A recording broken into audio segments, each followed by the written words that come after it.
Jay Crawford, Adam the Bull, Garrett Bush, Dustin Fox, Jason Lloyd, Tyvis Powell, plus, ba-da-da-da-da, you're loving him, Mikey McNuggets. And so many big names, it would take me hours to say all of their names.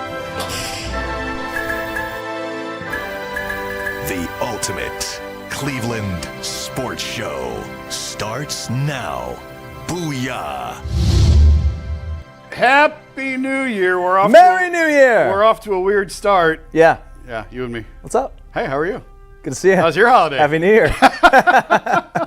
So, apparently, G got hung up at his wife's citizenship hearing. Is that right? Yes, she's getting sworn in as an American citizen today. Okay. Yeah. Bull and Jay are lazy. They're off. But G's wife, Rose Bush, getting sworn in as an American citizen. He had told us about this beforehand. They said, hey, it's going to be a quick ceremony. Starts at 9:30. You know how court systems work, guys. It never works. And G has to physically be there to sign the paperwork. He cannot I get not that. be there. Yeah. So he texted us about 10, 10:20. Was like, guys, the judge still isn't even in the courtroom yet. We haven't moved. Oh, my goodness. Then he texted us about 10:50 saying, I'm not coming in. This hasn't started. They said it's not going to start for at least another hour. Wow. We have you two. Zach Jackson was coming in anyway today at 11:20 for his weekly hit. And then he's going to stay with us for the rest of the show. Zach will stay. And that'll be great. Zach loves Ohio State. Loves college football, I should say. Watch Ohio State. I mean, We'll listen. Get into that. My weekend was ruined. By that game? My day, yesterday and today have absolutely been disgustingly bad. From my mental health has been terrible. So what is it like? Because I got to tell you, I was having major flashbacks watching that game. Just for people, I mean, obviously you played in that game in 02 against Miami. I was an Ohio State beat writer. I covered them. I was at that game. And the whole night I was just, and the PI call that they didn't call toward the end, I was like, oh, that's a flashback to obviously the PI call. It was just wild because that 02 game, to me, for my money, is still the greatest college football game ever played, period, bar none. It is fun. It is funny. So like on Wednesday, or it was Wednesday they played. So Wednesday afternoon, I pull up YouTube and put the game on for my son to watch. Yeah. And he was just like, because he never really seen the actual full game. So we watched the whole first half. And he's like, oh my God, Dad. He's like, Kenny Peterson is, I'm like, yeah, he was a mother freaking awesome player, man. And Will Smith, and our defensive line was so nasty. Yep. He was making fun of the way I looked. And why are your shoulder pads so big, Dad? Were you a freshman? Sophomore. Okay. Yep. So it was funny because watching that game the other night, it felt like it was the reverse because 02, Miami was the Ferrari, right? And you guys were the semi. You guys were the pickup truck. And I just remember it felt like that game plan was we are just going to hit them and hit them and hit them and hit them until they can't get hit anymore. And you did. And it felt the other night like it was a flip where Miami was the more physical team. 100%. Miami became the F-350, and Ohio State was the Ferrari that just got hit and hit and hit. Yeah, it was frustrating to see because their defensive line, I knew they were good. Yeah. I feel like number 4 is going to just haunt Julian Sane for the next X amount of years. But their whole defensive line played really well in the game. We just didn't make any adjustments till halftime. Offensively, we couldn't get any sort of rhythm. How does Ohio State not have a field goal kicker? How do we not have a field goal kicker at Ohio State? I'm watching the Ole Miss Georgia game last night, and these kickers are bombing from 60. Yeah, I know. How do you not have a right guard? That helps. That kid at right guard got blown up. Van Sickle, I think. That was his first start? He did not. It did not go well. No. And as soon as they replaced him is when they started to get a little bit of rhythm on offense. They were just attacking that poor kid. But Max Riley's going to fix that. Max already down there. Kid from Avon Lake. Early signee. Are you going to start saying go Bucks like Tyvis? Because one kid Buckeyes. from your hometown is now you know going what? to Ohio State. I am about to be this thing keeps falling out of my ear. I'm about to be a bigger Ohio State fan than I've ever been in my life because of Max. And you said he's helped AJ, right? Like that's kind of the connection. Yeah, like he's a phenomenal kid. Not kid, he's a young man now. And yeah, he helped AJ a little bit for off-season training and that. And I got to know him and his family and his dad. And he left a couple days ago for Ohio State to be an early signee. So he'll shape up that offensive line, hopefully. I don't know if he'll play next year as a freshman. I don't know. But yeah, that was a tough game to watch, man. What was your last game that you? What was your last bowl game that you did this season? That I called? Yeah. I called it the Game Above Sports Bowl in Detroit the day after Christmas. Okay. 26th. So you've had some time off. You've been home. Yeah. No, I've been home. I mean, it was a good bowl season. My game sucked, but the way that they aligned, like we did the Myrtle Beach Bowl on the 19th, and then I had the Detroit game day after Christmas, which was a week later. So I was in Myrtle Beach with my family, had a great time, went home, was home for Christmas, and then drove up to Detroit. I was in Detroit for like 18 hours. Yeah. Up there, it's 2.5 hours each way, and did the game, blowout. And then just been back home. Killing me that I'm like got to sit on the couch and not call these games though. 'Cause like my goal obviously is to one day be doing a playoff game. My goal is in the next 5 years to be doing some capacity covering the playoffs. So we'll see where that goes. But yeah, it sucks to sit on the couch when you're watching these games and you're like, I want to be a part of this. Can you watch Ohio State like a fan? Or are you watching it like a play-by-play guy? Or are you watching it as a former cornerback? I watched the game. This game I watched with more intently because my son was watching with me, and it was Miami, and those dudes just still talk so much smack. The players, the fans, whatever. For a team that has been irrelevant for like 20 years, they are the cockiest SOBs you've ever met. Michael Irvin, my God, that guy. That was obnoxious. Obnoxious. I mean, geez, I don't want to, say he's on something, but maybe he's. You know what's crazy, Dustin? Maybe he did a little skiing before he got to Miami. So my middle name's Irvin. I was named after Michael Irvin. Really? No Yes. way. Didn't know that. True story. Yes. I also had a grandpa Irvin, but my mom liked Troy Aikman. She hates the Cowboys, but whatever. So I feel some kind of connection to Michael Irvin just via namesake. When they played A&M last week, or 12 days ago, I had the exact same reaction. He would kick my ass. Full disclosure, but I wanted to fight Michael Irvin. They had 3 points to the last 12 seconds of the game, and he's out there hooting, hollering, smacking water. I mean, someone has to file an abuse claim on that water bottle because he's beating the crap out of it so bad. They did the same thing against Ohio State, and it's like, Texas has Bevo, right? And they got Matthew McConaughey on the sidelines, and other schools have certain things. Michael Irvin, on whatever stuff he may or may not do, whatever he gets his energy from, he on the had a sidelines, lot of the energy. perfect encapsulation of what the Miami Hurricanes need to have on the sidelines. So it annoys the absolute crap out of me, but I kind of think it makes it for a fun college football experience, even if it annoyed the crap out of me. Something's keeping him skinny. He's got a six-pack still, man, for He's his in age. great He looks shape. Yeah. phenomenal. Yeah. Do we have are we getting into the rest of the bowl schedule today or not? About We're going to talk a little about the Ohio State game. We're going to talk The about some rest of of the the college games. football quarterback performances in the TV show coming up on KYC. Yeah, I just want to get his reaction to like Indiana and a couple things. Yep, we're doing that B block of the TV B-block show. and TV Yep. show. Okay. So I swear I read the rundown. I have ADD. it is all good. You guys ready to dive in, though? Let's I do it. have First ADD. I topic. didn't read the rundown. Well, then this is going to be great. And it's even better because Zach certainly hasn't read the rundown, considering I didn't send it to him because he was only supposed to be on for an interview. Now he's sticking around for the full show. Well, I read the stick with rundown us, last guys. night, but there's a new 2026 rundown. is off to a chaotic start, but we wouldn't want it any other be way. just fine. Also, Happy New Year to everyone out there. We appreciate you guys for sticking around, being part of the journey with us, and we got some big plans in 2026 for UCSS. So we look forward to growing and continuing to develop this into something that we have not seen before, and we can't do it without your support. So from the bottom of our hearts, truly thank you guys very, very much. But let's dive into our first topic, guys. It's brought to you by FanDuel. Fridays already feel different during basketball season, and FanDuel is making them even better every Friday night before the games tip off. FanDuel gives fans a new way to kick off the weekend with NBA Happy Hour. NBA Happy Hour is your official pregame, a limited-time window where special offers drop right inside the FanDuel app before the action starts. So before tip-off, check the FanDuel app and see what's dropping during NBA Happy Hour every Friday from 6 to 7:30 Eastern Time. A little basketball, a little action, and a whole lot of Friday energy. That's NBA Happy Hour only on FanDuel, the official sportsbook partner of the NBA. We'll talk about the Cavs and Cleveland turning the corner and whether or not you're believing them improve or believing in their improved play in a sec. But we start with a little Browns-Bengals action this weekend. It's Week 18. Neither team's playing for anything. And there are two things that I know Browns fans are looking for. And I wanted to ask you guys what you guys think fans are more excited for this Sunday. If they can only pick one, do you think fans would rather see Shedeur Sanders play an awesome game or Myles Garrett set the sack record against Joe Burrow and the Bengals? I have a poll up. We put this on our community tab. I'll give you the fans' actual results. But Jason and Dustin, what do you think fans would rather see on Sunday?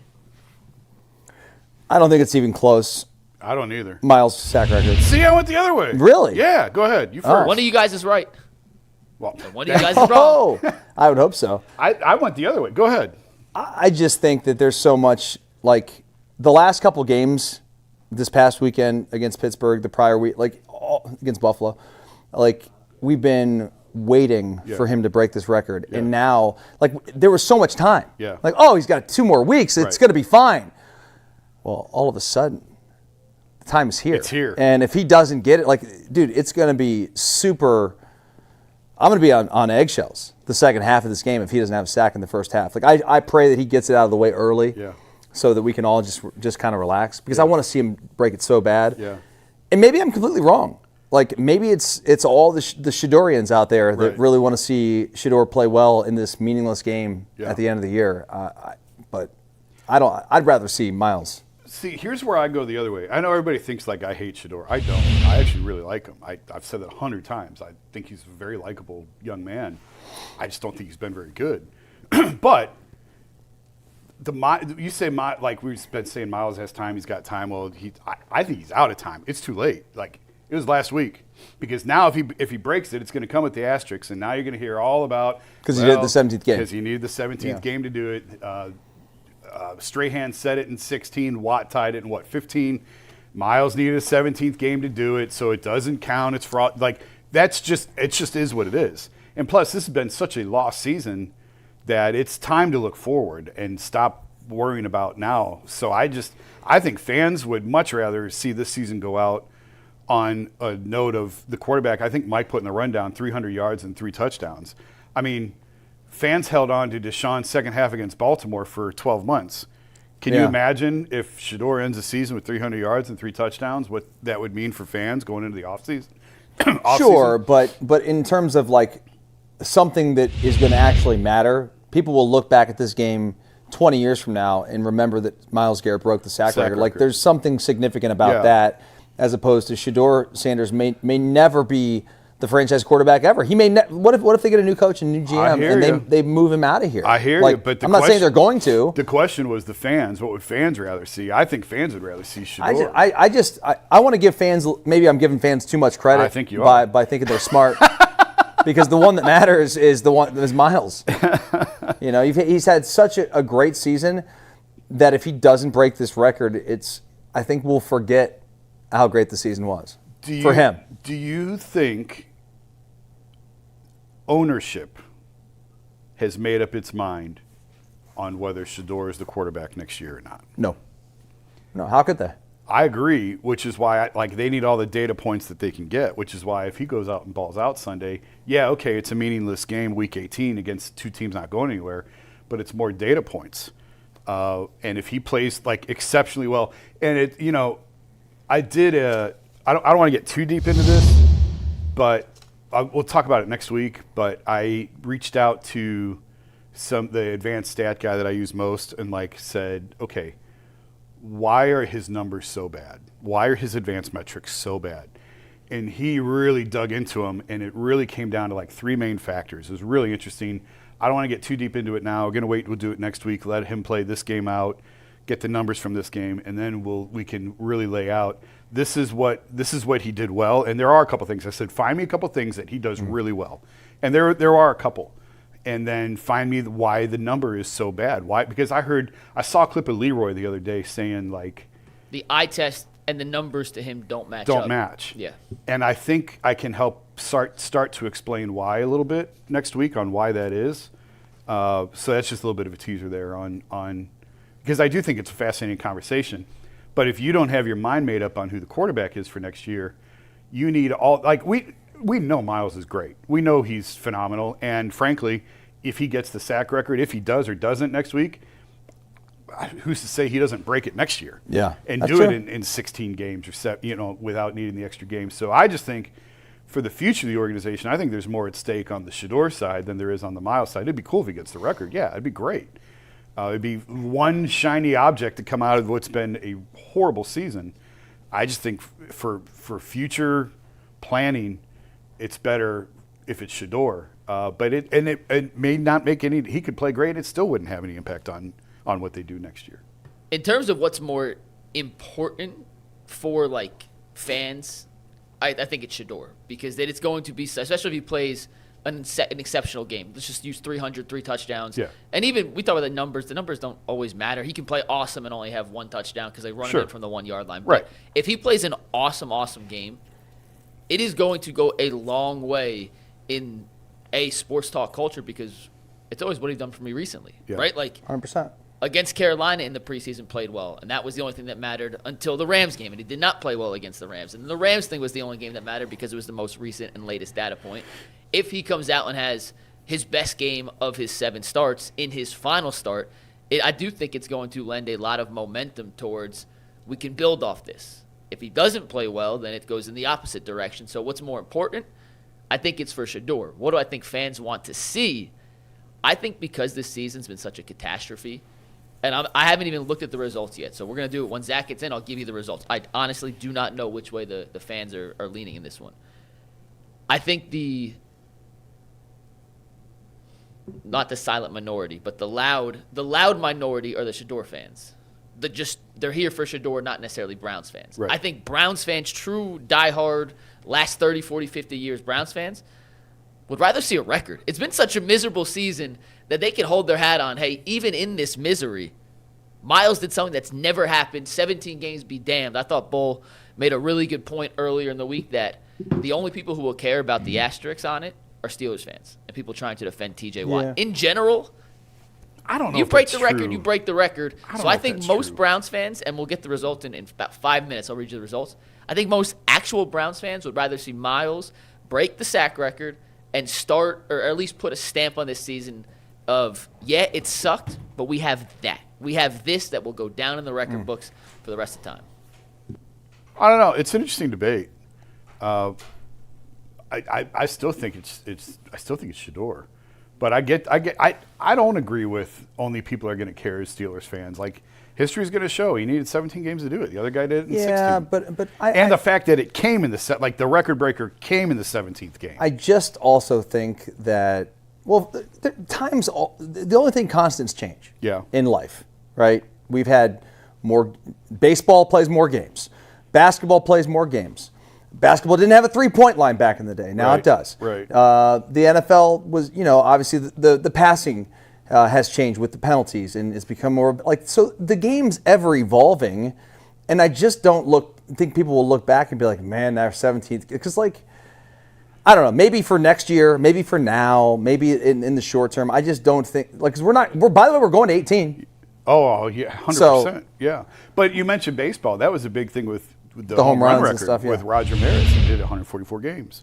He set the mark at 144, and now it's 162, and how much of a difference that makes. So it does come up. It's not just Steelers fans. It will be a talking point. But you're right. It's going to 18 games, and who knows beyond that. By the way, for a while, didn't keep sacks? Right. So, yeah, 79, 78. Maybe became an 80 was officially a stat. I thought it was I'll double check. I think it was sometime in the 70s.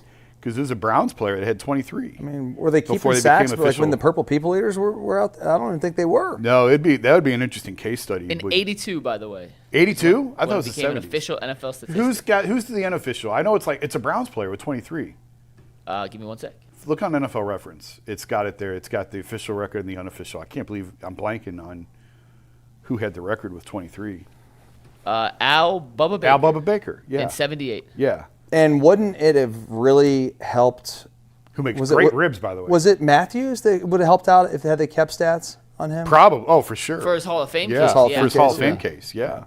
But you bring up an interesting point on if a historian would went through and if there's game footage of all the Purple People Eater games, go through and watch all those Vikings games. Like how many sacks they really have. And chart who had what. I don't know. Because they didn't really throw it as much then. But Yeah, I'm just saying, like, it's one of those deals where you can live in the past and be like, oh, it doesn't count or whatever, but I don't know. We're counting the passing stats for these guys. Yeah. Totally unrelated to nothing. This just fell in my head. Yeah, what's up? Have you seen the Elway thing on Netflix? No. It's pretty good. Worth it? Yeah, it's pretty good. And it was just What is it? his career trajectory from Stanford to the Broncos. Just the documentary? Just a doc on him. One episode? Like 90 minutes? Yeah, like 110 minutes, Okay. I think. No, not that long. Yeah, probably about 90, 100 minutes. I feel like I saw a clip from it on Instagram. I was doing my doom scroll. I didn't realize the beef between Elway and Terry Bradshaw. Didn't know there was a beef there. Like, Bradshaw just lit him up for not wanting to go to Baltimore. And Bradshaw's like, who do you think you are? Like, you go where the draft. It was just really interesting. Just as we're talking about quarterbacks and sacks and everything else, it popped in my head as I was laying on the couch for 3 days. Bradshaw's an interesting guy, dude. Like, he's not afraid to speak his mind. Didn't someone say like that he's never met like Tomlin or something? Oh, really? Yeah, he doesn't go back. He has like no relationship with the current team. That's wild. I had the poll results. We're going to bring Zach out. Okay. Over 700 votes on this. 64% said they'd rather see Myles set the sack record than Shedeur play. I'm so shocked the by fans that. voted shocked. for Myles. We have Zach Jackson joining us now. Zach is going to stick with us for the rest of the show Buddy. while he's getting set up. I want to remind you guys that the Cleveland Chargers are back in action tonight against the Long Island Nets. Family-friendly fun for everyone. Get your tickets at clevelandcharger.com. They've won their last 2 games. Could use an extra bit of support tonight. Head over to Public Auditorium downtown, right off East 6, clevelandcharge.com for all your ticket needs. Zach, how you doing, man? Thanks for joining us today. I'm good. I just got to say that showing up on short notice is not the problem. Adjusting my eyes to Dustin sweatsuit is kind of a challenge. I told him. I think he pulled it off, man. But it's a new year. We're taking on new challenges. Hey, man. I could not wear that. New me. I would look like the sky. We'll talk about that later. Oh, good to have you, buddy. Yeah, good to be here. So we've been waiting for week 18 for a long time. Yes, we have. Is it December in Berea yet? Well, I was going to. So you and January in Andre, Berea? coined December in Berea. We did. So what comes during January in Berea? Well, it's almost perpetually December in Berea. It was around October 15th this year, right? That would have been about the third start That was for Dylan December in Gabriel. Berea? Yeah. When it became December in Berea? Yeah. So what comes next, I don't know. You know, we're preparing for sweeping organizational change. I think we expect on some level change. I mean, when you even in a year where it's an awkward transition and your expectations are not high, like the offense is not acceptable, right? The construction of it's bad. The coach has not won enough games. Yeah. They've given away opportunities to win and support this defense, which got to take a deserved victory lap last week, right? So the product is not good enough, and unfortunately, the future looks just as bleak because of the salary, because of the offensive line, because of the age of a lot of your key players. So help me, because early on this year, I kept making a point. The offense is bad. Well, the offense was horrendous last year, and they traded down from 2 to 5, and they spent their top 2 picks on defense. So what did you think was going to change? Of course it was still going to be bad. And I do think that there's merit to that. I still think that there's a lot of truth in that. Yet somehow this has been even worse than I envisioned. How is that possible? Like, how can it be that, yeah, we knew it was going to be bad, but yet it's even worse? Well, it's a good thing we got 2 hours to talk about that, Jason. Before I dive into that, I would lay it out like this. Bad was expected on some level, and you can't fix everything at once. And frankly, when you're in this situation, the reason they gravitated towards Mason Graham and Carson Schlesinger in the final stages of their draft planning is they knew this year was not going to be great, and they just trusted the player and the guy within that player, right? But you wonder about the plan because they pulled the plug on Flacco so quickly, because they brought in Kenny Pickett and then he never got a chance, right? Because they drafted Dylan Gabriel, they were insistent upon that, and then they undercut Gabriel and Sanders by doing what they did, right? And so Mike Tomlin called it out and it went away. But it was like from the beginning, it was broken. And a big part of it was you used the pick you got from Amari Cooper, a big part of your rebuilding, on Dylan Gabriel, who immediately we knew couldn't play. And then he was in a month into the season. If they had it to do over again, because I do think they did, I think they got a lot right between the end of last season and now. The Bull and I went back and forth the other day. I think the trade down was phenomenal. It was great. They got great value. Did they use it on? They use their picks on the right players? I don't know. Time will tell. But the structure of the trade itself, the value of the trade, I thought was great. Obviously, they've had some hits in the draft. If they had it to do over again, where do you think their misses are, and where do you think they would have changed? I got a couple things in mind, but I want to hear. Well, I think they would have taken any player instead of Dylan Gabriel. A safety, a guard, a corner, a wide receiver, quite obviously. Basically, right? in any position. Any positional player who would be in this pipeline necessary for this team. I think they would have done that differently. And I think they would have to reconsider their investments in defensive tackle. Look, Mason Graham, if he is a B-plus player for a long time and you eventually have him on good teams, then that works. Yeah. Because you got Mason Graham, Jacksonville's one, and Quinshon Judkins, essentially, for not taking Travis Hunter, who did not have an immediate role on this team. Yep. Right? So maybe you do that differently, but you have to have taken an offensive lineman. Like, if Judkins is great, and he might be, and Fannin looks like he's great, and Schlesinger's great, and Graham looks like he's going to be good. Jason, I have to see that to begin to even give this a true A because of the quarterback situation and because of not drafting an offensive lineman, not drafting a wide receiver. Like, it just was all out of sorts. Yeah. And when we called it out then, we don't know. And we don't know where any of these guys will be a year from now. It looks like Fannin and Schlesinger are way, way up. Right. But we'll see. I think Fannin's ahead of schedule. I think he's going to be a star player in this league. I don't think he's a tight end. I think he's just an offensive weapon that on a real offense you can use all over the place. But there's been too much commitment to defensive tackle, not enough to offensive line. And there's been not enough to laying out what the plan ever was because he just kept swapping things around at quarterback. He pulled the plug after 4 weeks on Joe Flacco. Gabriel played one good game. He didn't win because he botched the time management. And then after that, he just flatlined. Yeah. 9 different offensive line combinations is not going to help Gabriel, Shedeur, Flacco, anyone. Right? But they weren't prepared. They went in. I'm still talking, but I have an answer. They thought that the left tackle combination of DeJuan Jones and Cornelius Lucas would be good enough. That's unbelievable. I mean, that is gross mismanagement there. Well, and that's what I would go to, Dustin, is Yeah. the fact that they signed Tevin Jenkins, but they didn't address offensive line really in free agency or the draft, and they knew how vulnerable they were at tackle with Jack Conklin and DeJuan Jones. Neither one of those guys, when's the last time they survived a season healthy? Yeah. And that's what they rolled into the part regular of season. They brought in Lucas, who's 34 years old. Those decisions to like they're almost like so egregious that it makes me think that they just got lucky in the draft. Because everyone's like, oh, they know what they're doing now. It's like, I don't know, man. Maybe they just got lucky. So this is not completely fair to go draft class versus draft class because things change. Yeah. Sure. Right? And every time you take a player, that means you didn't take the next 32 players. Right. It means you're totally, when you take a guard, you're not taking any more guards. When you take a quarter, obviously, right? But when you look at previous drafts, never yielded more than 3 full-time starters. Never. That's unbelievable. It's unbelievable. It's hard to do, man. Right? It's like a 10-team parlay and missing all 10. It's not a high bar. And 3 of your 6 first-rounders were Deshaun Watson, which is obviously bad. Yeah. But Jed Wills flatlined, and they stuck with him. It was pretty clear it wasn't going to be the answer. Mm-hmm. And Greg Newsome was never anything more than an slightly above average player. And that's another great, if you've got a column on Barry's hits and misses, that's a hit. Like being able to flip Newsome and get Campbell for him, is. That's a hit. It is. And it's important to note that they have not operated like a front office that's out. I keep saying But that. they have also not operated like a front office that gives you a lot of confidence. Right. So you can make the 25 draft class and the Campbell trade make a great case for, hey, they made some mistakes in their recovering. But the state of the offensive line, Jerry Jeudy, and it's before you get to the quarterback.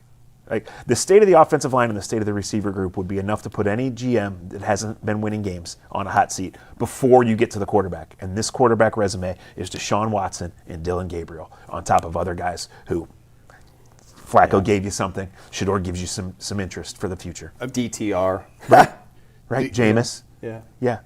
I want to do quarterback, but when you mentioned Judy, the extension is numbing now that they gave. What is left on? Do you know? They have $22 million in cap commitments to Judy. Didn't it look good after last year? For a second? Yeah, he went to the Pro Bowl last year. Yes, that's what I'm saying. He had a really good year last year. With Jameis throwing to him, he did. Yeah, he put up some numbers Fool's gold, when man. Jameis was in there. And who knows? Maybe this year's the fool's gold. I don't think I it don't is. have the exact number, but after that Denver game, Judy went from 65th. Or no, in the course of a month, he went from 65th to the top 10, and in one night, he went from top 40 in receiving to top 10 in one night. Wow. Had a big game. He had a big game.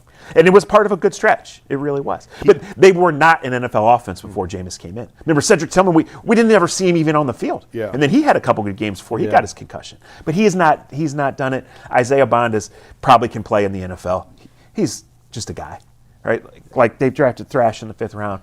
Okay, he played for this team. But the top 3 receivers coming into the year were Judy, Tillman, Thrash. Which is why you had to go get Isaiah Bond.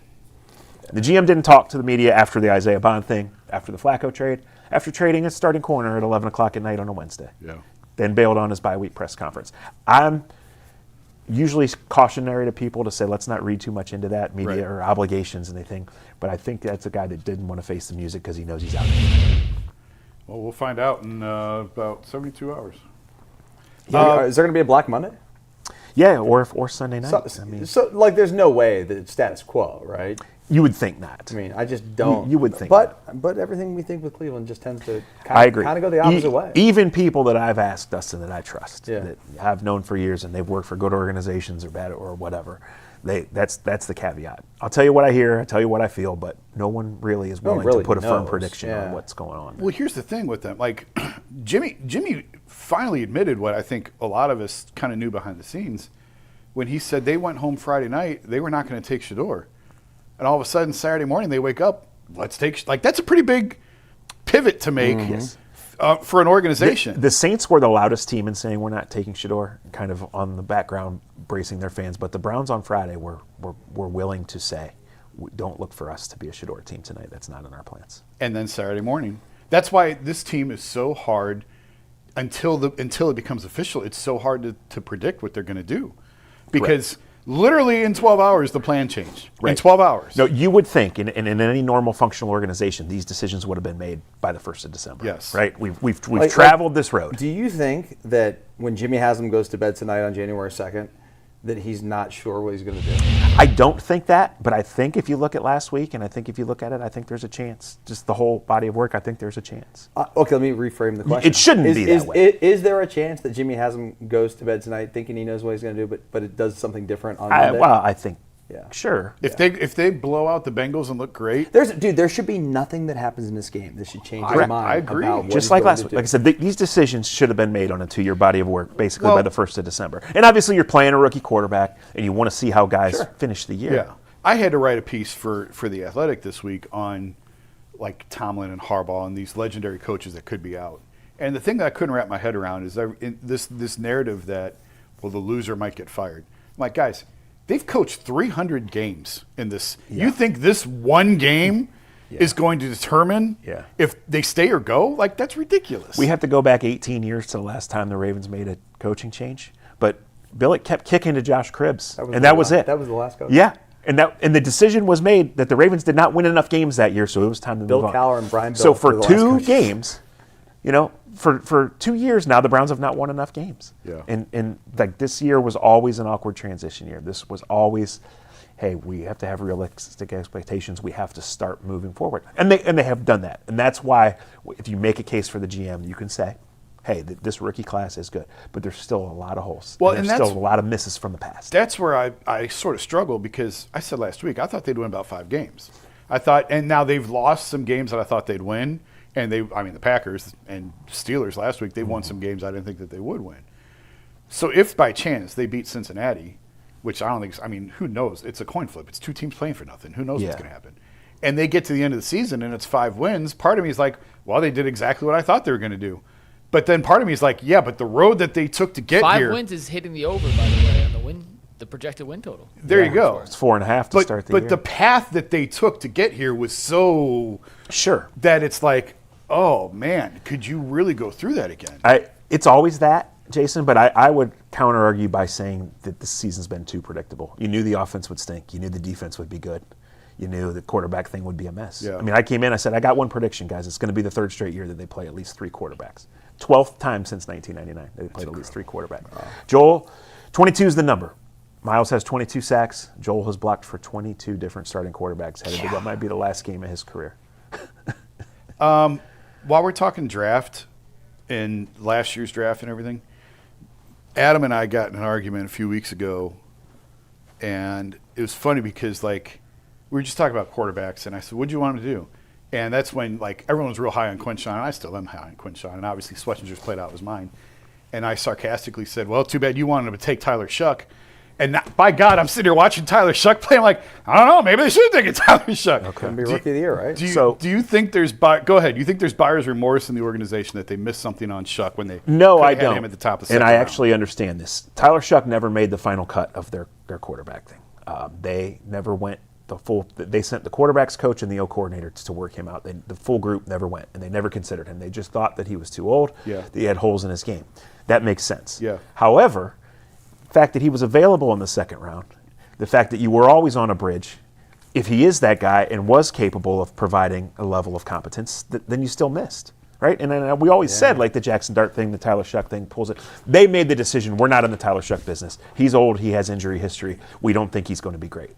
But they had 5 months to do a quarterback search, and they zeroed in on Dillon Gabriel. And it's just unbelievable. It's unbelievable. Well, yeah, they zeroed in on Gabriel. I don't think anyone looked at him as the franchise quarterback for the next 15 years. I think they've always felt like that guy was coming in this draft. No, but Jason, in the realm of any draft pick has a certain upside and a certain downside, and there's no guarantees. Sure. Right? To say this is the most important position, and we are going on this quarterback odyssey, and we produced Kenny Pickett, what's left of Joe Flacco, and Dillon Gabriel. Yeah. Like that's an F. Yeah. And you knew this was not rushed upon you. Right? You did not have a quarterback who retired on March 22nd. They knew before Watson got hurt last year that he was done. Yeah. So they had all this offseason to go about it, and they did Pickett, Flacco, and Dillon Gabriel. Well, but you know this as well as I do, and this is the point I've made for months, is look at what they had to spend on quarterback because of the position that the Deshaun trade put him in. They had to shop and no the doubt. scratch and denial. So I don't know what else was going to come of it. No doubt. I mean, the Gabriel pick was a miss, no question. And why you'd spend a top 100 pick on a backup quarterback, I have no explanation for that. But they were always going to be picking from damaged quarterbacks because of the position that they were in with the cap. Yeah. It probably wouldn't be as bad had they taken Gabriel and not took Shedeur in the fifth. Correct. Or if they had just taken Gabriel in the fifth, which is what he was. Yeah, right. Yeah. Right. I mean, that's fine. Or they could have took Shedeur in the third round and not taken Gabriel at all. Right. And everyone's be like, okay, well, maybe there's some upside. Yeah. Maybe there's no, like Shedeur looks like a third round pick. You're right. The cap situation is what drove them to take on Pickett and Flacco. Yeah. But then it was like made up. Yeah. Right? Oh, they totally made it up as they went They along. totally made it Yeah. up as they went. Yeah. And then to have that fourth quarterback in there to change everything. Right. I mean, from Kevin Stefanski's rookie mini camps are instructional. You show up, you do the interviews, you watch the guys jog around out there, they get to know their position coaches. They're out there playing full on 11 on 11 in rookie mini camp because they don't know when these guys are going to get reps, and they have to get them both reps. Yeah. And it was so clear from the beginning that Shedeur was talented enough to be worth reps. And like I said, I maintain that Kevin should have come out and said, Shedeur is our redshirt quarterback. Now, it wouldn't have mattered because ultimately he wasn't. But he should have said, Shedeur is our redshirt quarterback. And it would have made everyone more clear, I think, on what the situation is.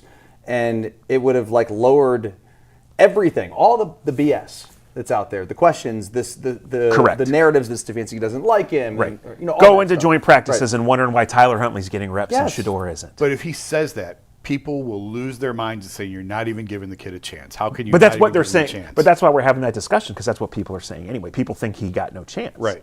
He could have come out and said, this guy's going to be fourth in line. Yeah. We drafted Shedeur because we like him, but we are pointing to the future. Right now, we're getting these guys ready. So, and I think that's, I've written that. I know others have said, I think it's common knowledge now, is their original intent was they were not going to play him. Correct. He was going to sit all year, which then leads me to the question of, okay, when was his opportunity going to come? Because if you're not going to play him this year, you're not going to roll with him as your starter next year without seeing any reps. So, again, it's why I've felt all along like they felt like their quarterback was coming in this draft. So what was the plan, the original plan? And no one has answered this. What was the original plan with Shedeur? Were they just going to sit on him for a year and then try and flip him? There was no original plan because they weren't going to draft him. They came out and said, we're not drafting him without saying. Yes, in that 12-hour window. But then when you do, now you've got 6 months to come up. Well, if you weren't going to play him this year, when was he going to play or what was the plan? This goes to the whole thing of they decided on Pickett and Flacco. They should not have drafted anyone until Saturday. Yeah. Right? They decided we are not going to be a top-level quarterback team. We can't be. We're going to play these vets. We're going to see. And then put somebody in the mix as a flyer. But they use this, and they are dismissive of that. They say it's pick 94. But we're looking at your roster. So pick 94 matters. All over the place. Absolutely. Right? And we're looking at the roster going forward. Who's hitting free agency? Shelby Harris, Ronnie Hickman, Devin Bush. Wyatt Teller. The entire offensive line. The guts of your team is out. You're bringing back a top-level corner who's headed to his 30th birthday, the pass rusher in his own galaxy who just turned 30, and some good young players. Extending Alex Wright is pretty much a no-brainer given that you've developed him in the position that he plays. But, there's pieces on defense. On offense, it's barren. And what are you going to do? You have to take pick 5 or 6, you have to take an offensive tackle. I don't know that there's one there. Or are you going to take a wide receiver? One of these guys with injury history? Or like Carnell Tate's not the number 1 wide receiver on his own team, and you're going to use a top 6 pick on him? It's tough. Well, I mean, Jeremiah Smith is like generational. I know. I hear what you're saying. I'll tell you, I was not impressed. It's one play. When Carnell alligator armed that. Carnell did not have a good game the other I looked at that play the other night and thought, man, NFL guys are going to be looking at that going, that's a big X on his resume. This coming up, it's early still, but this is a deep wide receiver class more than it's a top-heavy one. I think the second first-round pick is where you're going to see the Browns use a wide receiver. And it could still be Tate. It could be Lemon from USC. It could be in there. But I think you're stuck going offense, right? Oh, you have to go offense. So you're either trading up for a quarterback or you're taking a tackle. I've wanted Elijah Surratt forever. Huh? Yeah. For the Indiana receiver. I've wanted him since he was a JMU. Right, since he was a JMU, right. I mean, I would argue if you don't trade up for a quarterback or you don't take a quarterback, you have to trade down.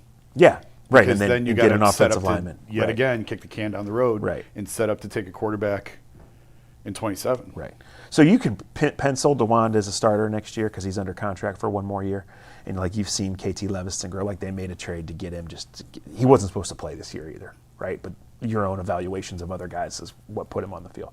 But like you have to get a tackle in the pipeline. 100%. Like you have to, and you have to probably do it high. So yeah, if we go through the process and Jordan Tyson or Carnell Tate knocks it out and the Browns take him there and just say, hey, we think this is our guy going forward, you can do that. But I don't know. It doesn't make a lot of sense to me. We talked a lot of offense, Zach. Real quick, before you came on, we talked about Myles Garrett, his pursuit of the sack record. If you don't, and Dustin mentioned, if he doesn't get it in the first half, how much pressure do you think he'll feel, Jim Schwartz and the defense will feel, to try and cement this incredible season for Myles with the record? Yeah, that's interesting. I think the body language has been interesting for him the last couple of games, right? We'll see. I mean, the Bengals are going to come out and try to score first and bury this team, obviously. So that is. I mean, obviously, Myles would love to celebrate. He's said all along the right things. I want to do it to win. I want to do it at home. Mm-hmm. And 4 weeks ago, we thought it was a foregone conclusion, right? I thought he was going to get near 30. Now he's not. Now, when he gets him in bunches. But yeah, Mike, that's a very interesting thing. The Bengals still throw. I said this to someone the other day. Like, the Steelers have real trouble with 3rd and 4, quite obviously. The Bengals aren't scared of 3rd and 17, and Burrow's not scared of taking a sack. I can't believe they're That's just playing not how Burrow they play in this game. But yeah, but he doesn't. He thinks he missed too much, and he wants to see. no, this I get it, group but play. from I would tell him like, you can't play. They're trying to appease him. Yeah, And by the way, you got this the guy that is basically the predator, Myles Garrett. Yeah. Who's hunting quarterbacks this week.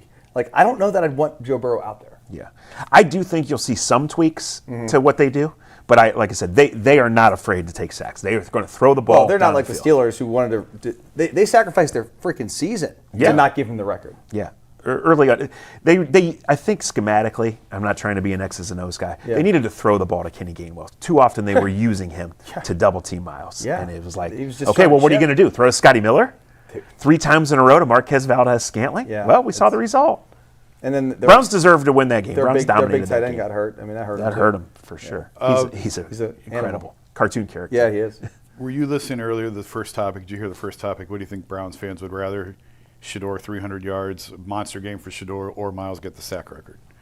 I think most for Shedeur, I think. See, that's what I said. I said Myles, He but, said but I was Myles. actually giving our fans too much credit. But no, the vote No, was the Myles. vote was for the fans. The vote No, was I Myles. know, but you thought that it would be the other way, and I actually thought rationally, which I was surprised that the fans were rational with this one.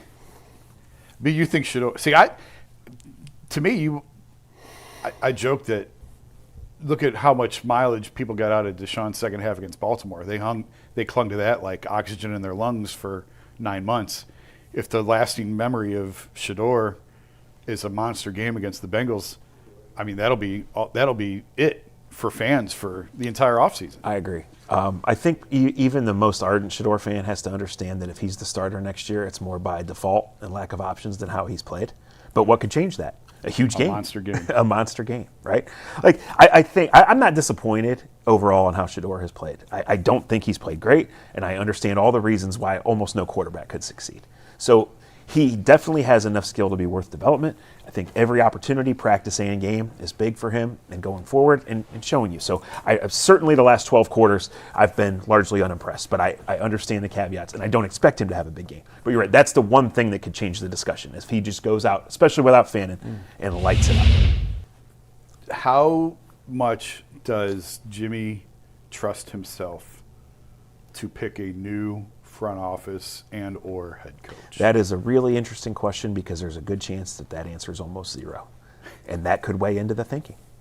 Because we can only go by his public comments, right? Yeah. Which are twice a year, 3 times at most, Yeah. right? And he has kind of said, like, we've made mistakes. Like, and in saying last year, he did give a vote of confidence to Kevin, to Andrew. He tried to fall himself on the sword there. But he was basically saying, like, I trust these guys. Yeah. And now the results are, maybe you shouldn't have trusted these guys. And now Mike Vrabel, who was never taking this job, has proven himself to be one of the elite coaches. Kevin's a good coach and a good man and has been good for this organization. He's not an elite coach. Yeah. Right? Let's look at the last 2 years in the league. Sean Payton, elite coach. Yes. Mike Shanahan, elite coach. Mike Vrabel, elite coach. Yeah. Kevin Stefanski, not an elite coach. Yeah. Andrew Berry, good GM, done some good things, had a blank check, spent the Browns into the ground, right? Was it just one thing? No.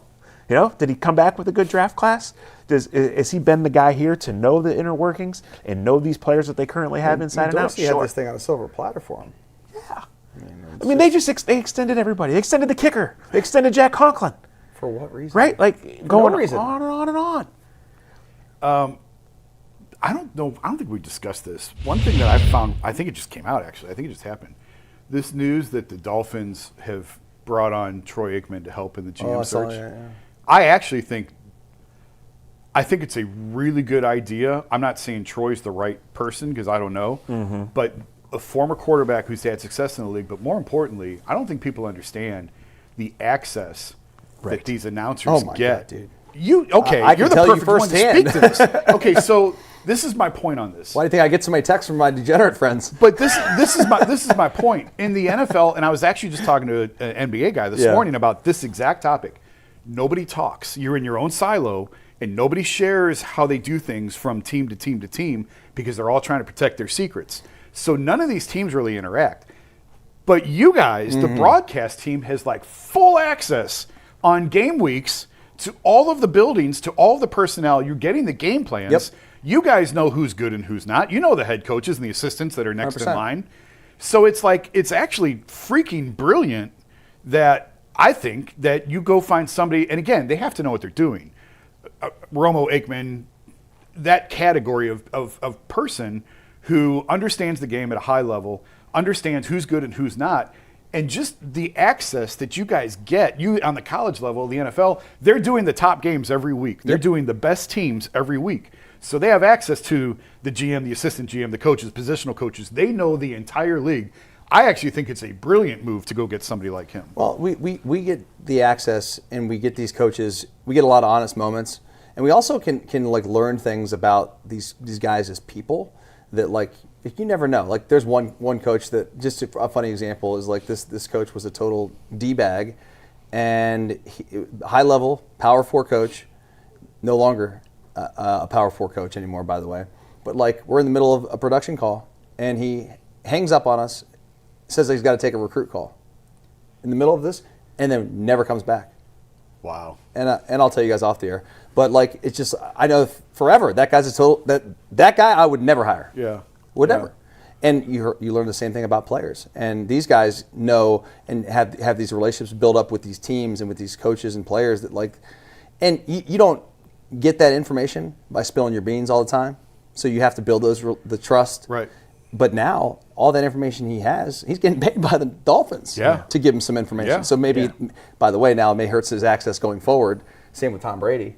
Sure. With the Raiders. Who's respected. Yeah. Who's doing things a certain way. Yeah. All of that you take into account. And when you're in the Dolphins situation and you don't have a GM because you moved on from yours, going to that kind of person. So it's more Greg than fair. Olsen would just a name to throw out. Yes. Who, It's more than fair to ask before you ask, who will the Browns hire as head coach? Who will they hire as GM? As who are the Haslams listening to as they go Yeah. about this process, both the end, perceived end Yeah. of this era Yeah. and the beginning of whatever these searches will be? Because there's not one straight line. Are you hiring the coach first? Do you hiring the GM first? Do you have somebody in mind who might or might not actually tell you yes? Yeah. You know, who are you listening to? Who is that person listening to? Who's doing the setting up here? It's not just this guy has an agent and you know to call him on Tuesday morning. Yeah. Right? It's where do you want to go? What do you Yeah. envision? And If you're making a change, you've decided that certain ways or certain people are not working anymore. Right? You're not necessarily concerned about what they do next or what might they succeed.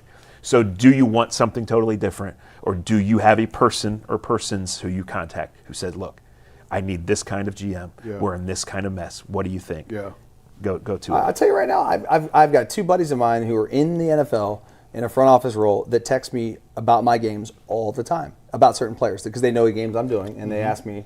And I have another buddy who's a GM at a Power 4 school that now they work the portal and stuff. He goes, when I'm doing a MAC game, I get text from this guy. Absolutely. He's like, watch, this defensive end, or watch this offensive lineman, or watch this receiver, and I give him a report. I'm like, I think this guy's got a chance. A long time ago, I was told, like, look, they can hire anybody to go to Stanford and go to USC and find a defensive end with this arm strength or a corner with this speed, arm length, or corner with this speed. The reason that teams pay hundreds of thousands for scouts is because they need the right guy, the right makeup. We need to know that Justin Gilbert's not going to do punts because he doesn't feel like it. Yes, that's an all-time story. All-time story. Right. Zach had. Anthony Bennett, Late Night Pizza runs Yes. at UNLV. Yep. Got to know that stuff. You've got to know that stuff. And I'm not saying schmucks like you and me, the writers, we don't have access to the buildings, but the national TV crews, the access those that they guys get at that level get in so the much production good stuff. meetings, Yeah. it's- And the other thing with NFL scouting too is it used to be when you transferred that was a red flag. Now everybody transfers. Everybody transfers. So it's a totally different process on where you're going. It used to be, hey, this guy's never had any money. We're about to give him $17 million.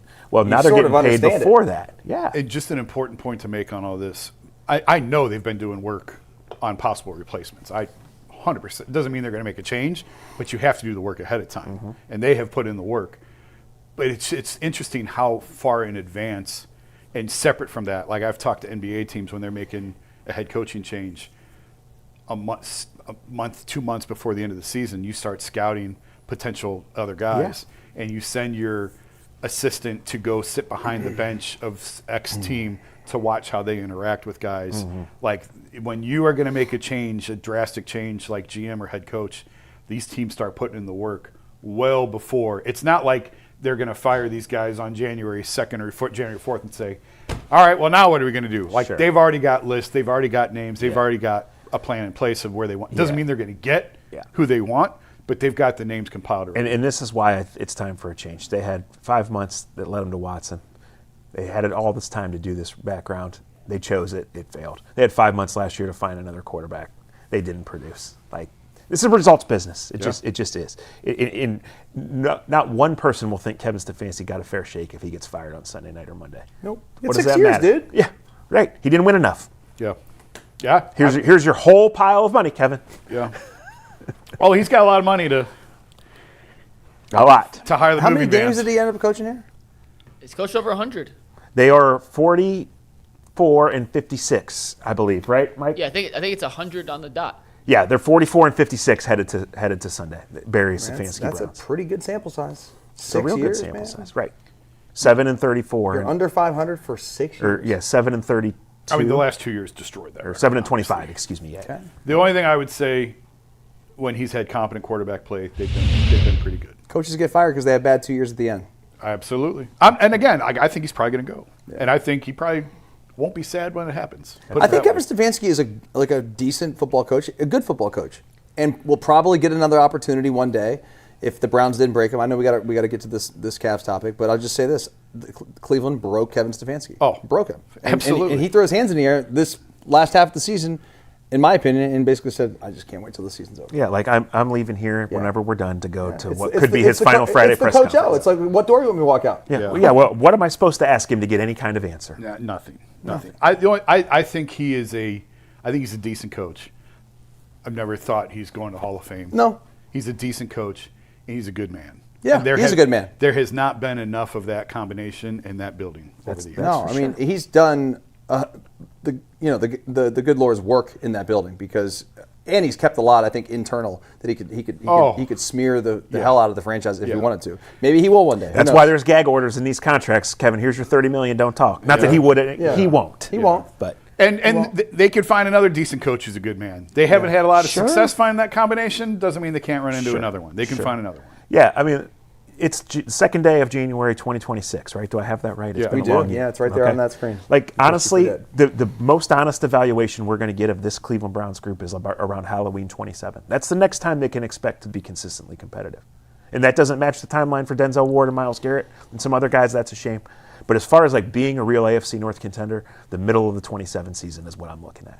Because next year you're going to have so many young guys on this team. I mean, what do we have, 12, 13 rookies on this team? 13. It was 14 for most of the year. I believe it's 13 It'll be double figures again next year. You know, it's actually, they brought in some guys from other teams' practice squads. I mean, that's where they are. 3 times in December they had to go to another team's practice squad for an offensive lineman just to have a body for next year. Crazy. Do you know how many teams are looking for offensive lineman upgrades? 32. Yeah. That's how many.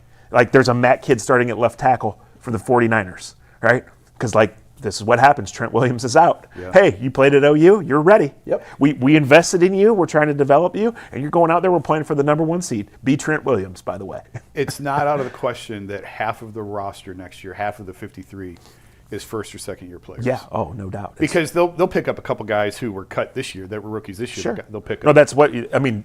When you're a losing team, plucking other teams' practice squads and trying guys out in December it's standard practice. So I don't think it's unreasonable at all to think that there could be 26, 27 first or second year players on the roster. Absolutely, because you're looking at 10 draft picks, whether you end up using 11 or 8 or whatever. And it's a young man's league, but that is not that's not how you win. It's not success. In the NFL. No, that's how it went for Butch Davis. You know, they won immediately to an extent. Yeah. They made it in the second year. They had salary cap problems. They had some guys get hurt. They chose, and it ended with him playing with like 20 rookies or first-year guys on the team. Couldn't do it. He was out. All right, Mike. Let's talk, look, guys, we're going to talk more about Stefanski's future in the first topic of our WKYC show coming up at 12:30, so make sure you guys stick around for that. We are going to talk a little basketball, though. Fridays already feel different during basketball season. FanDuel is making them even better. Every Friday night before the games tip off, FanDuel gives fans a new way to kick off the weekend with NBA Happy Hour. NBA Happy Hour is your official pregame, a limited-time window where special offers drop right inside the FanDuel app before the action starts. So before tip-off, head over to the FanDuel app and see what's dropping during NBA Happy Hour every Friday, 6 to 7:30 Eastern Time. A little basketball, a little action, a whole lot of energy. That's NBA Happy Hour, only on FanDuel, the official sportsbook partner of the NBA. Guys, the Cavs beat the Spurs on Monday. We talked about it on Tuesday. Hey, it's one nice win. Can they stack good wins? They came out and I had, in my opinion, their most impressive win of the season, beating the brakes off the Phoenix Suns. Both bigs had a double-double, first time in forever that's happened, and they have now put together 2 wins against teams from the Western Conference that are above 500. They take on a Denver Nuggets team tonight, missing 4 of their 5 starters, including Nikola Jokic, who's out for a week out for a month with a hyperextended left knee. But Jason, are you buying the fact that the Cavs may finally be starting to turn a corner after a tumultuous start to the season? Not yet, but I'm hopeful. Is that fair? Because we've been talking. Mike and I have been doing the same Cavs show every single week. It's just Groundhog Day, just the same. Not playing great. This is what's wrong. Hopefully they can get better. And they are starting, like, inserting Dean at the 3, I think, has been really good for them.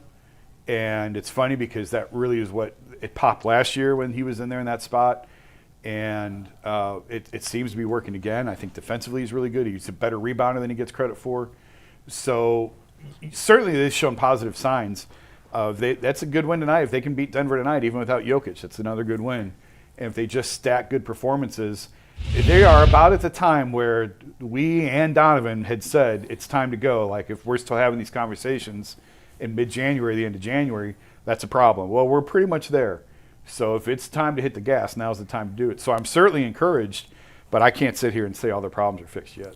So I'm a buyer with hesitation because I think San Antonio is a game they had to have, and they went out and got it. And they went and got right? Yep. And they buried Phoenix early the other day. Phoenix came all the way back, and they end up burying them again. Yep. And, like, tonight it has to be a Jared Allen night because not only is Jokic out, but the backup center's out too. Yeah. And, like, what's been missing? He wasn't healthy for a while. His numbers have not been great.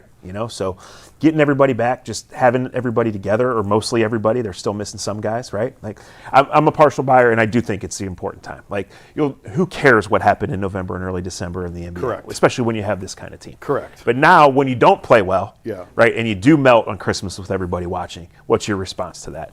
Yeah. I mean, it wasn't great the first time back in Houston. Right. But Houston might be the best team in the league, or it's certainly one of the better teams in the league. So, winning the games you're supposed to, and riding this momentum, I'm a buyer with slight hesitation. Cavs are 13.5-point favorites tonight. Denver's got no. I mean, who's even suiting No one's up? playing. Real quick, this is the injury report for Denver. Jokic out. Christian Braun, left ankle sprain, out. Aaron Gordon, pulled hamstring, out. Cam Johnson, rest management, out. Jonas Valanciunas, right knee sprain, out. Tanner Bates, never heard of him, left foot, out. Probable Jamal Murray. So they have Murray and 4 other starters who are not their typical starters. Right. The Cavs should dominate this game. Dustin, continue. Murray plays with a better team when he plays for Canada in the summer. Yeah, I mean, I would take all your Murray over props tonight.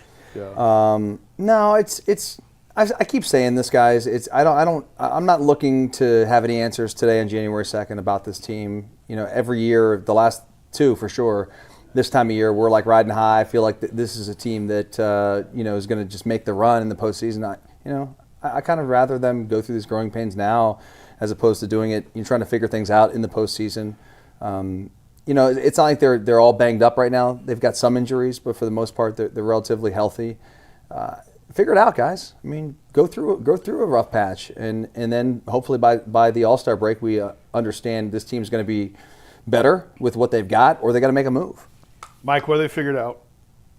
Well, they're getting healthy, which certainly helps. Jared Allen's played much better, and I think, including myself, we overlooked the fact that when he broke fingers in each of his hands, it's really tough to catch a basketball when you can't even shake someone's hand because you have a broken finger.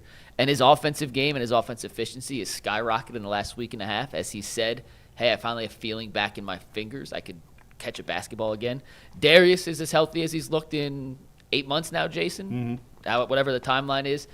And they're getting more paint touches. And we talked about earlier in the season, they were shooting so many threes, partly because they couldn't get in the paint. They didn't have enough guys who can beat guys off the dribble, get to the paint, force defenses into rotation, hit the open guys in the corner. So they were taking more threes and they weren't making enough threes to justify the sheer volume they were taking. Now that Donovan is playing at an MVP-esque level, you have Darius, who's as healthy as he's been, getting to the paint. You've put DeAndre on the bench, which I think is where he's best suited. So now he is able to attack closeouts and attack one-on-one opportunities against other teams' second units, as opposed to being the 5th cog in the starting lineup. And you have a little bit of a healthier version of Jared Allen, and Evan Mobley's back from that calf sprain. It sounds stupid, but getting healthy has certainly helped. And despite the fact they've lost 2 of the games, they've played well now in 5 of 6 games. They've played well. The Houston game was an absolute stinker, a joke, no excuse. But even in the loss to the Knicks, the last 4 minutes was terrible. The collapse, terrible. They played well for 44 minutes. There were things you could take and build upon from that game. 5 out of 6 is, if you play in the NBA today with all the guys sitting and just the ups and downs of a long season, you play well in 5 out of the last 6 games, that's something to build on. Now, these last 2 wins have been very impressive. They come out and lose tonight versus Denver. All the goodwill they've built out the window. So they have to continue to stack these. But I do think it is the beginning of, at least, Jason, to your point, the start of the turning of a corner for a team that knows this is kind of when we have to turn it on. Let's push the buttons. Let's get back to being the team we know we can be. Yeah, it's time to hit the gas. And what do they have coming up? Detroit, 2 with Minnesota, Indy? Is The next couple of games? Detroit on Sunday. Yeah, Denver, Detroit, Indy, and then 2 against Minnie, correct? 2 against Minnie. And by the way, if Ant Edwards doesn't play in this game against Minnesota when they come to Cleveland, that will mean that Cavs fans had missed the opportunity to see Wemby in person because he was hurt when San Antonio came. Steph when the Golden State Warriors came because he was hurt. Jokic because he's legitimately hurt. And then for whatever reason, if Ant Edwards gets hurt, that'd be, my personal opinion, the 4 most exciting, entertaining players from the Western Conference to see here, not named LeBron, not playing Cleveland, which would selfishly just be disappointing.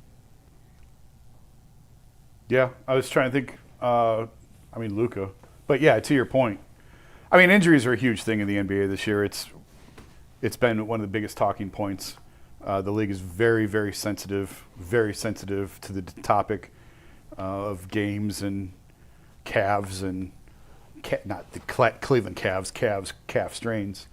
Now Jokic going down in the 65 game minimum on MVP votes, and that's going to be another topic for discussion if that's good or bad. There's a lot of people who hate that rule, but I don't know. There's been a ton of injuries this year and a lot of work done by teams trying to dig into why. 65 is a ton of games to play. Yeah. To be considered for that. I mean, you all of a sudden one hamstring injury, and you miss a dozen games, easily.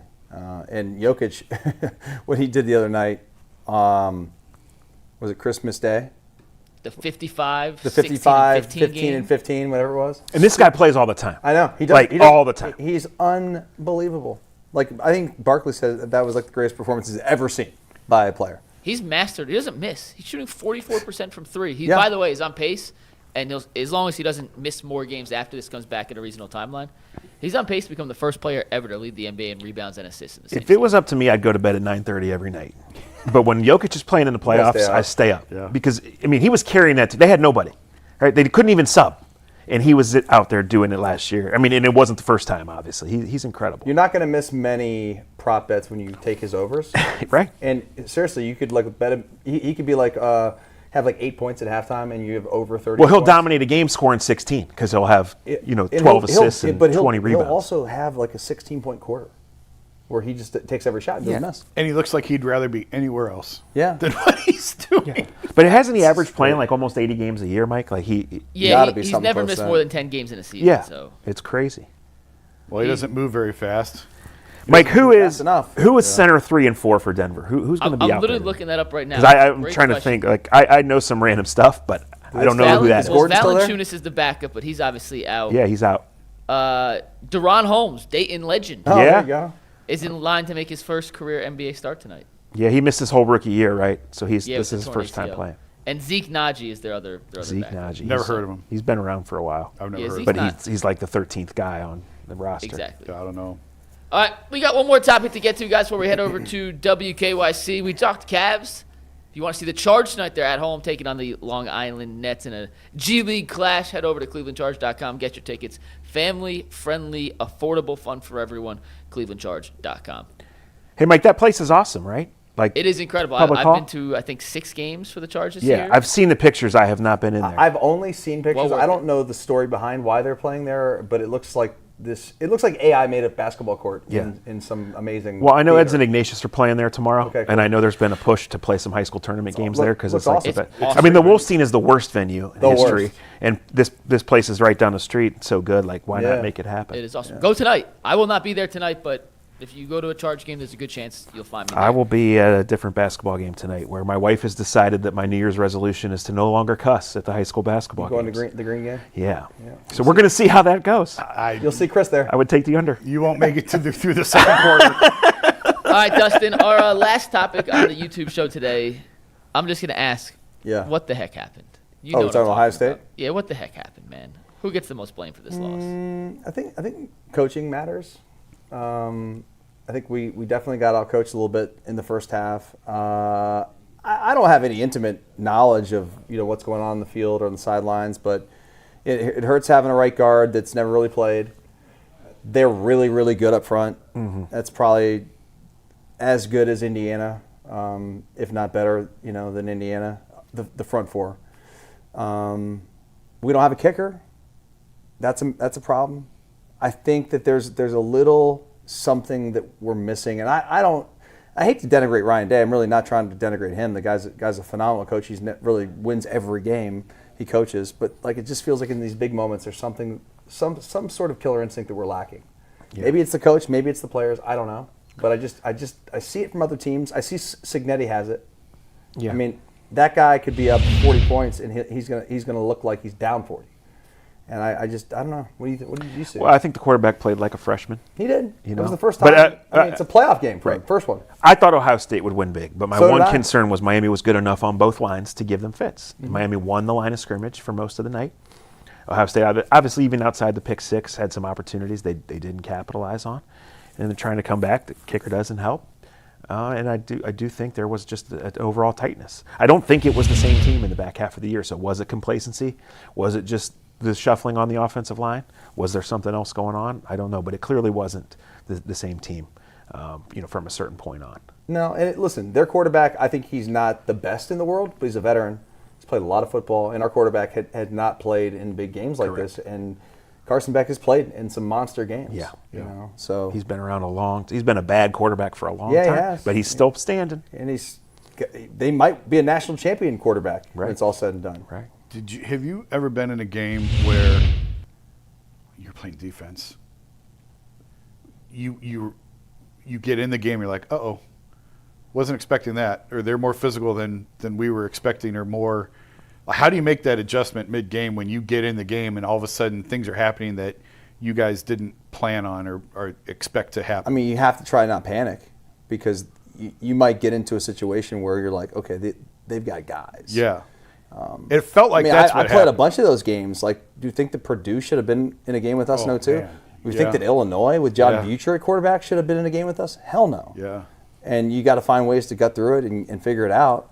And at the end of the day, you have to be like, okay, we got to know that we're going to get their best shot. Yeah. Because there's a big target on our back because we're Buckeyes. Yep.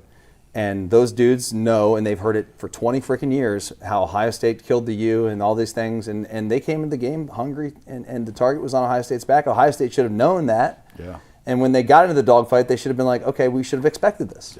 I told Dustin at the start of the show, obviously he played in the game and I covered it, that 0-2 game.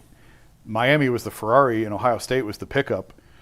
It just hit them. And the game the other night felt like the exact opposite. Mm-hmm. Miami was the more physical team and Ohio State was the sports car. Yeah, Miami's got guys, right? And I think that for 2 straight years they had guys. I remember being at their pro day last year and seeing all these guys walk around in Pop-Tarts bowl gear, and I thought, well, this was disappointing. So I think they're angry. Yeah. I think they're physical on the lines. And I think when they survived at A&M, it kind of inspired them. And you're right, they came out and they said, our way to beat Ohio State is to win on the line of scrimmage with this defensive line, and that's a hell of a defensive line.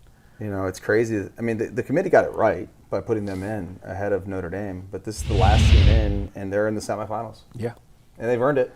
And They had to right, go win a game on the road at College Station. It had beat Ohio State. To every team everyone picked. They were still the favorites to win the Natty going into Wednesday's game. And so I don't know. They're a dangerous team. Nick Saban said it before the Ohio State Michigan game on game day. I posted that clip where he said Miami gets in the tournament, they're going to be one of the most dangerous teams. You don't want to face those dudes. He was right. He nailed that. He got that right. yesterday was disappointing. I know it was a wild ending, but yesterday was disappointing. I mean, Texas first 2 Tech's games offense sucked. was so bad. They're so bad. Alabama really didn't belong. I mean, they were down 17-0 in the quarterfinal. They found a way to win. You know, I'm not surprised by that result. I am surprised by the late night result to a little bit, but Ole Miss should have beat them in the regular season too. They should have. They had a 9-point lead and blew that game, and the same thing happened to Georgia.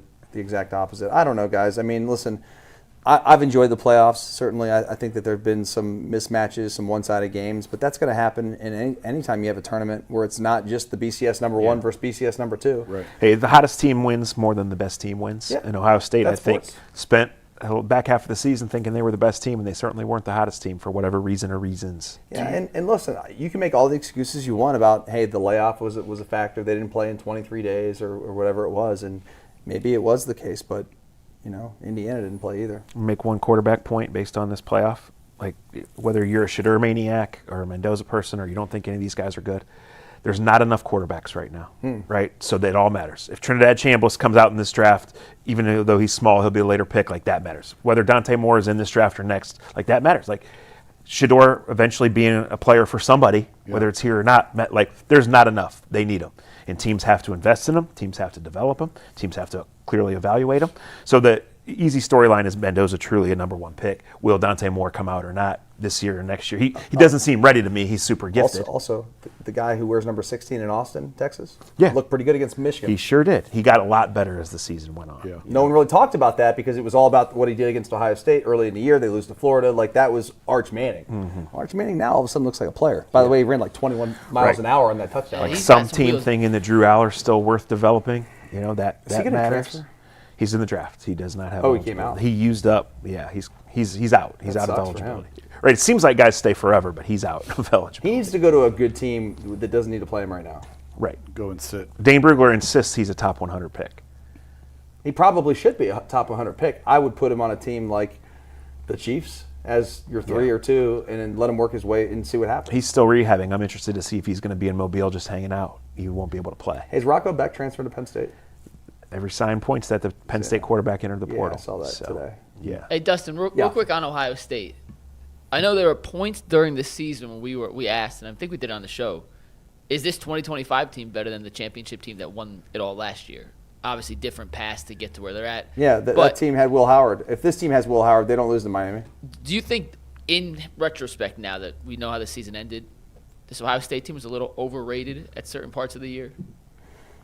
Yeah, for sure. For sure. I mean, how can you argue otherwise? Yeah. They absolutely were overrated. And I think that sometimes we get so caught up in talent and how fast they are and how much skill they have that we forget about, well, they had a freshman quarterback. Well, they have all the sexy pieces at running back and receiver and DB, but maybe they didn't have a good offensive line. We didn't have a kicker. It cost us 2 games. Cost us the Big Ten championship. Right. Cost us this game. And couldn't trust the run game in big Because I'm moments convinced if either. they get that field goal at the end of the first half, it's a different deal in the second half. I totally agree. That was just it was the best drive of the day. You got no points. It sucked. And, whatever. I've got more opinions about how they should have been more aggressive on that drive, knowing that the kicker stinks. But Yeah. I don't know. The run game was not great No, either. but they never And it really gave showed it a up in big chance. moments. And I don't know. It's disappointing, I'll tell you that much. It's great that we won the Natty last year. I thought Anthony Lyman, the biggest troll on the planet, had a funny tweet where he said, last year you lost to Michigan but won the Natty. This year you beat Michigan and lost in the quarterfinals. Last year was way better. Oh, 100%. Well, way better. They lose to Michigan last year. It's unexplainable, right? Michigan stinks. Yep. They're 20 point. Ohio State has all this talent. 10 minutes into the Tennessee game, it was clear that Ohio State was going to win the national championship, Yes. right? They were just playing at a different hunger and a different speed. You didn't see that this year. No. Didn't see it. Indiana exposed it for whatever reason. Intentional, something happened. Guys got fat and happy. I don't know, but that was not the same kind of team. And look, it sucks. You lose your OC to another program. He's like half there, half here. You got to change the play call, whatever. I mean, at the end of the day, like Ryan Day's play calls weren't any better than Brian Hartline's. No. I'd have probably just stuck with that. Do you think that the schedule has changed now that the top seed has lost, 7 of 8? Correct, 7 of 8. 7 of 8. Do you think they changed the schedule? I think they do. Well, they're going to have to figure out something with the Bulls because there's just contracts and money and TV stuff. So they would have to do it, figure out how to do it. I mean, should it be We're going played? to 16. Should it be played on campus sites for the first 2 rounds? Absolutely, Yeah. 100%. Yeah. But it's not as easy as just saying. Quarters should be on campus, but the problem is, what do you do with the Rose Bowl? What do you do with? Well, you should move everything up anyway. The portal Yes, should not be opening yeah. yesterday Nick or Saban today. did a great job on game day yesterday, laying out the Yeah, he schedule did. timeline. Just listen to that guy. Yeah. Right. He knows a little bit. I think so. Yeah. But Fix the whole damn thing. I don't think you need to have as much time off as the way that it's staggered now. It's really. I don't think it's the bye as much as it is. It's 23 or 27 days. Dude, you should have the Big Ten title game and all the title games that final weekend, and then you need to start the playoffs the next weekend. I mean, figure out the Army Navy You situation. can't lose the conference title games. That's the problem. They're irrelevant now, but they're such a huge part of the TV Moneymakers. inventory. Speaking of Nick Saban, and who's going to be Ohio State's offensive coordinator? Is it going to be Tommy Rees? You think so? I'm wondering. I'm not hearing it. No, I'm wondering. I mean, I don't know who their coordinator is going to be. I mean, Tommy Rees would be a great hire. I mean, I'm not reporting this. I am not reporting this. I'm not reporting this. Just This is just opinion. having a conversation.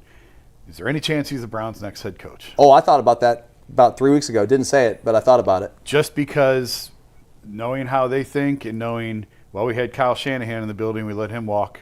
And if we have another young offensive mind, even if he's not ready, just keep him and let him grow into the role. I'm not reporting it. No background do you keep information. Schwartz on the roster? At all. Well, that's one week. Because, and I said last week, I like Or do him you so much. or do you give the head job to Schwartz and keep Tommy as your OC and give him a big payday? You're going to lose Tommy eventually to be a head coach. The only way you keep Tommy. But that would mean you did good things. He'd have to earn that job, though. Is there any chance he leaves for a head coaching job? Of college? Yeah, this offseason? There's a lot of gigs open. That's what I'm saying. Wait, still in college? I don't think there's anything open. Well, I guess I'm just kind of ahead of myself here a little bit. There was a lot of gigs open. Yeah. Are they all filled? Because there were. I mean, I got to do a little chat GPT. so Penn State made its hires, coordinator hires. Michigan made its coordinator hires, right? Ohio State offensive coordinators, I don't think anything's open The head coach? at a head coach. I'm looking it up right now. Yeah. Oregon State, is that open? I don't know. No, I don't think so. UAB, did they hire guys? They hired Alex Mortensen. Hired Mortensen. Chris Mortensen's son. Yeah. The interim Michigan coach. hired Ohio. Yeah, Ohio hired its guy They in-house. got the DC. Yeah. Yeah, I think everything's Toledo hired our. Taken. Well, then I guess he doesn't have any. Yeah. I mean, there's some high-profile coordinator jobs still open. Which pay a lot of money. Which pay a lot of money. And he has had before and was good enough in to get an NFL opportunity. Now, the timing, he was launched to the Browns because the timing of Saban's retirement. And he kind of made that decision. That's a big get for them at the time. But yeah, To get him. Nick Saban is the reason he was a finalist at North Carolina is Nick Saban is pushing him. And the word is through the NFL circles that when a job comes open and someone calls Saban, he says you should hire Tommy Rees. This is a great young football coach. He got another interview besides North Carolina, didn't he? He was at UCLA where he has his dad worked at UCLA for a long time. Yeah. I think he finished second or third there. They hired Bob Chesney from James Madison. But I'm just wondering, like I think that's the highest profile job open in college right now is Ohio State offensive coordinator. Probably so. And Ryan Day has deep NFL ties. Now, not Tommy's more right now a college coach than an NFL coach, but he's been entrenched for 2 years. Ryan Day call Kevin Stefanski? Yeah. I mean, I don't think Kevin's taken that Matt kind of Patricia job. did a hell of a job this year. I think there's some NFL coordinator jobs that will call Kevin, and he'll probably say no thanks. Like, He may take a year off. yeah, if I'm Kevin, I get fired on Sunday or Monday, I'm taking the money, I'm staying right here, and I'm taking Raise a my year kid off. for a year. I'm doing a little TV, and I'm positioning myself for the next gig. Yeah. That's what I'm doing. Let the kids stay in the schools that they're in. Give another year of Yeah. stability. Just chill out. Just hang out in wherever town he's at. Go down to Public Hall, watch some basketball. There you go. I listen, Coach Stefanski, I know you're watching. Yeah, I'm sure. If you want free tickets to the Charge, let me know. I can hook you up. You got a guy? I got a guy. We got some super chats, though, to wrap up today's show, and then we're heading over to WKYC here in 9 minutes for 30 minutes and never before seen content. Talking all Browns Bengals. Brando 4767 says that Buckeyes loss was devastating. I'm still sick. Wide receiver Cups says, hey, Dusty, how about them Suckeyes? 23 years in the making for a stolen championship. Hashtag Go Canes. Yeah, so they played great. I mean, nothing I can say. I mean, I'm not butthurt about it. Yeah, I think the better team won that night, Yeah, right? right? did. Like, They it's did. part. I play tennis every day. Somebody's on the bug, somebody's on the windshield, man. Part of life. Keith Near Gardner says, in regards to the sack record and the asterisks, and Zach, I'm curious what you think about this. You guys are missing the point when discussing the extra game. Myles done it in about 100 less pass rush attempts. Also, Myles is double and triple teamed twice as much as TJ. If he does get the record on Sunday, Zach, do you think the 17th game will actually matter when we're talking about records and this specific record because No. it took TJ Watt 15 and Strahan 6? I have never once mentioned an asterisk. I think if Myles does it and does it on this team, that he deserves it. I think now with any of these things, Hall of Fame record in the past, it's what you make of it and how you want to win your argument going forward, right? But what happens on the field happens on the field. And if Myles Garrett, who only had 5 sacks in mid-October, finishes with 23 sacks, I don't think there's really any asterisk on it. And anybody that wants to put one on it, I'm not going to win that argument. Yeah. But the guy sacked Drake May 5 times in a game his team lost by 20, right? In a game his team needed to have any pulse, he sacked Lamar Jackson 4 times, right? Like, he only had 5 on October 15th.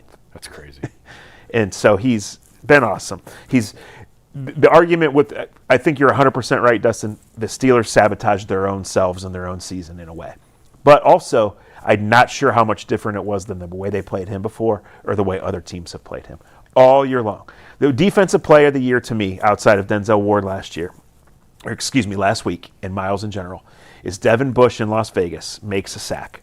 Right, comes out flying out of nowhere and closes in. And I ask him after the game, and it's not a blitz. It's a recognition of so much attention going to Myles that he shoots the gap and gets there and blows it up. Not that Vegas was going to come back and win the game, but that's just It was like one an instinct play because he knew, Right. if I don't go, I'm just because they leaving. talked all week. Here's the first way we counter the triple team. Yeah. Here's the second way. The lane is open because the whole defense or all offense is looking this way. Yeah.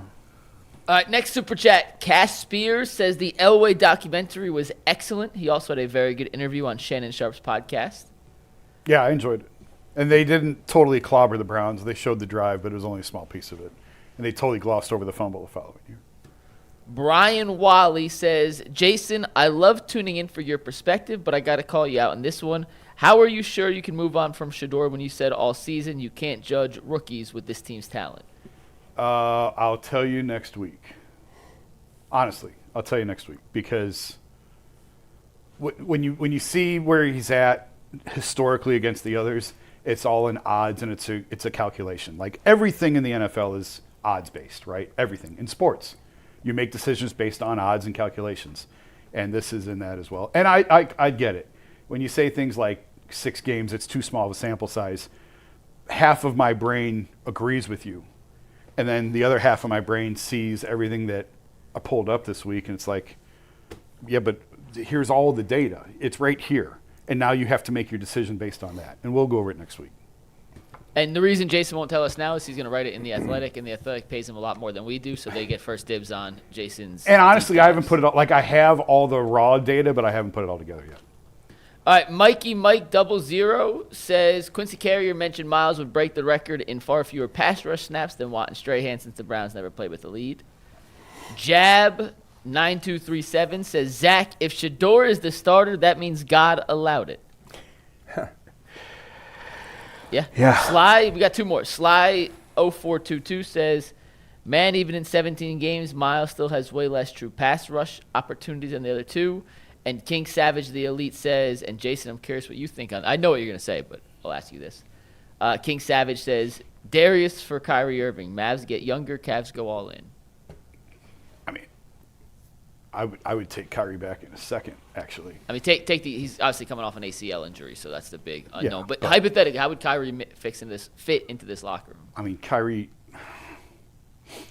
actually, like it goes. This is too long a conversation for a 10-second super chat, but it goes back to what Kobe said about everybody needs an antagonist, and the Cavs do not have an antagonist.